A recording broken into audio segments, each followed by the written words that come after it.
Hello and welcome to my YouTube channel. If you're regular here, you know I review many photographic or video related products. Now today isn't a review per se. I'm taking a look at a camera that I've been using for many years. And I still get people ask me to this very day, do I still use it? And why do I still use it? And the answer is yes, I still do use it on a regular basis. And the camera we're talking about is the really ancient, in camera terms it's ancient, the Panasonic GX80 that we have here. It's a micro four thirds camera, interchangeable lenses, 16 megapixel 4/3 sensor inside, or they call it micro four thirds, but it's a 4/3 sensor inside there. And it's a beautiful little camera. Came out in 2016, so it's well old to today's standards, but I'll tell you what, it keeps up with today's technology, without a doubt. It has a 5-axis image stabilization inside, and it has dual image stabilization. So if you're using it with another Panasonic lens that supports that feature, you've got I can't even say it. You've got the IBIS that's in the camera body with the lens image stabilization as well. They work together, and I think that is really good. I've got on it the kit lens at the moment. I find that kit lens is pretty decent quality, and that's really compact. It's not the lightest of cameras, but it's nice and compact. Takes great images. It's really great for doing street photography, really amazing for your family, you know, for taking family photographs. It has got face and eye detect, which is I think quite revolutionary for a camera of 2016. Battery life is pretty decent. You've got a proper PASM dial on the top of the camera, and you've got your 2 command dials. So you've got your command dial on the back there, you've got a command dial on the back there, just under where the thumb rests, and you've also got your command dial around the shutter release. So, and you've got your pad dial on the back here for changing various settings. It is touchscreen, and the touchscreen works while you're looking through the viewfinder as well. So, I think the GX80 is phenomenal value for money. It is going up in price, actually, funny enough, on the second-hand market, because I think people are beginning to realise it is a very capable camera. I'm going to go through some of the pictures here. I haven't got that many, but I'm going to go through some of the pictures here that will be on my Flickr page. The reason why there isn't that many on here is because they're in loads of other albums, and you know, like I've been to Gloucester or whatever, and I haven't bothered going through Lightroom to dig them all out. I might do that when I upload them to Flickr. So they will be up on my Flickr page, but it has got a 2.3 million dot viewfinder. It's an old style viewfinder, so the colours tend to tear if you're doing a lot of panning, but the viewfinder works great. It's fine. At least it has a viewfinder, and I've got no issues with that viewfinder. And I'm saying it is touchscreen. You can adjust the focus points using the touchscreen while you're looking through the viewfinder. And it is a tilty-wilty screen, which I really love for photography, rather than the articulating screen that comes out. So yeah, really nice little camera. And there's many people now, many YouTubers that are recommending the GX80 as a travel camera, because a lot of manufacturers are not making now these small compact travel cameras. I know Panasonic got the S9, which is a full frame compact camera, but the lenses are quite big, and in fact the 20-60 lens is really bulky. It's a shame, because it's exceptional value for money at £1,000, including the lens, but the lens is so bulky that it doesn't become a compact camera.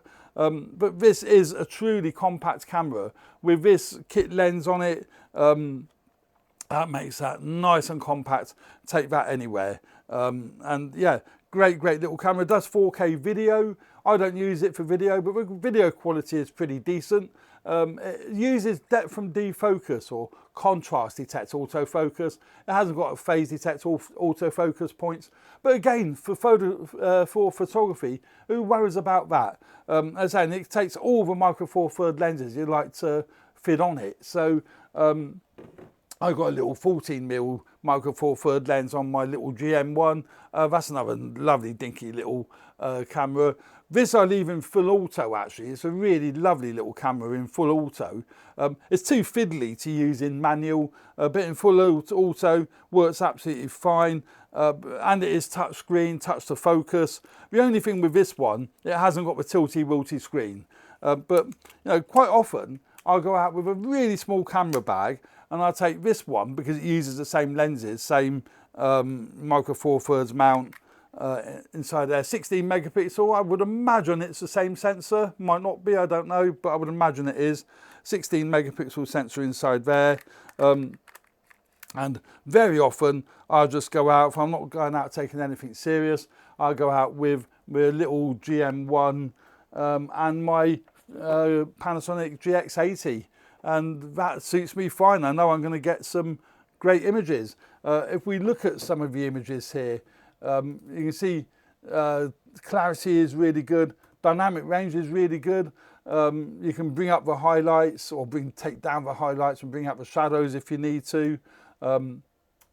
I don't know if I've edited any of these images. Yeah, it looks like I have done a little bit. You can still see there's plenty of detail in the buildings. Yeah, it's you know, great little travel camera, lovely and sharp. Although a lot of that depends on the lenses that you're using as opposed to the sensor itself.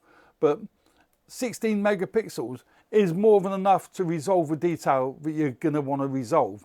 Unless you want to do heavy cropping, then these cameras aren't going to be suitable because there isn't enough detail there to crop it too much.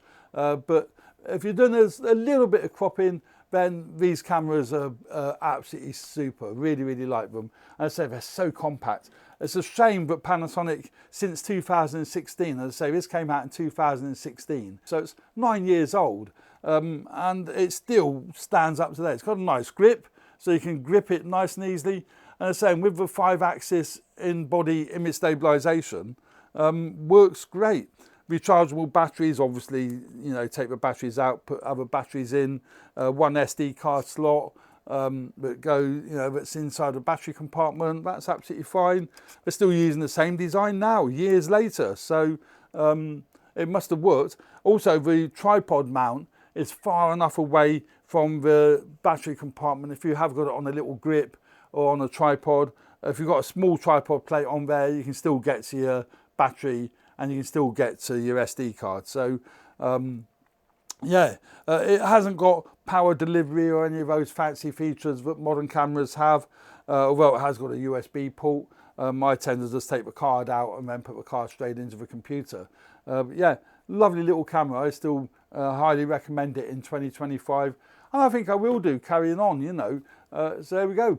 That's another look at the Panasonic GX80. I'm going to continue looking at it as the years go on. So I want to see if any other manufacturers can compete with this. I know there's the Fujifilm X-M5, there's the Sony ZV-E10. I've got the ZV-E10 there doing the close-up shots of this camera. Great little camera, but it hasn't got a viewfinder. And I find when I'm out traveling, if it's really sunny, it's nice to have a viewfinder. And quite often it's nice just to have a viewfinder anyway, just to be able to look through the viewfinder to take the photos. So yeah, nice compact little camera with a viewfinder. There we go. Hope you found that video useful. Please remember to subscribe and like if you like this video. Don't forget to take a look at the images that will be up on Flickr, and share this video if you think other people will find it useful. That would be marvellous. Thanks very much. Cheers for now. Bye.